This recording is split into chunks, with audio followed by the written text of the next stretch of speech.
Dalawang klase kasi ang pwede nilang gawin kay BBM. Hawakan nila sa leeg, pasunurin sa mga gusto nila.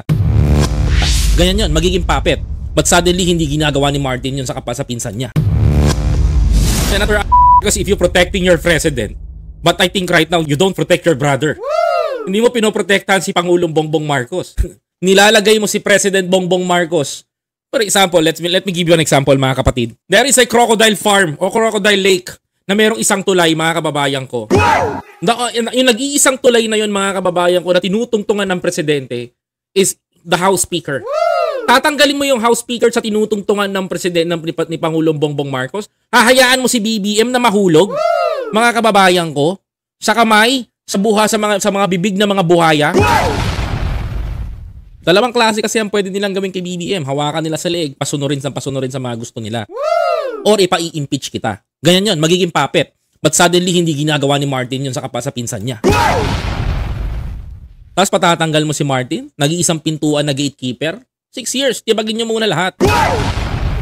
Kaya niyo yan.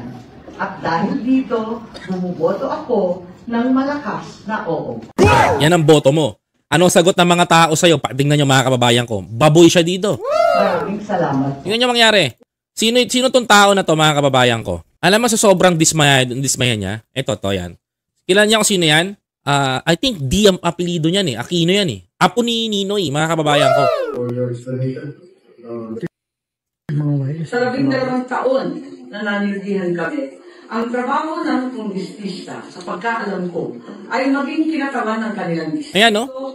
Magdalo yung babae na isa. O kanilang sektor. Bakit naman ngayon ay ayan, mga kababayan, no? na lamang sila? Ayan ang ginawa sa kanya doon sa Senate. Mga kababayan ko. Kasi, even the Makabayan Block, alam ang ginagawa ni Martin. Yes. Alam ang ginagawa ni Martin. Alam ang ginagawa ni Martin Romualdez. Alam nila kung ano. Naiintindihan nila yung pakay. Yung pinoproteksyonan ni Martin. Itong kapatid niya, wala.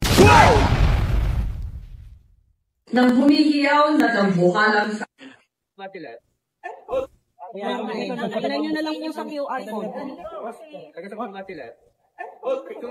Tingnan nyo to. Ayan o. Palabas na po kami, hinaharang pa kami. Diba? Kung mangyari, ma'am? Palabas na kami. Sila po yung mga pinalabas sa Senado, nag-peace down ng kamay. Palabas na kami, hindi kami masaya sa nangyari. Karapatan naman naming lumabas na.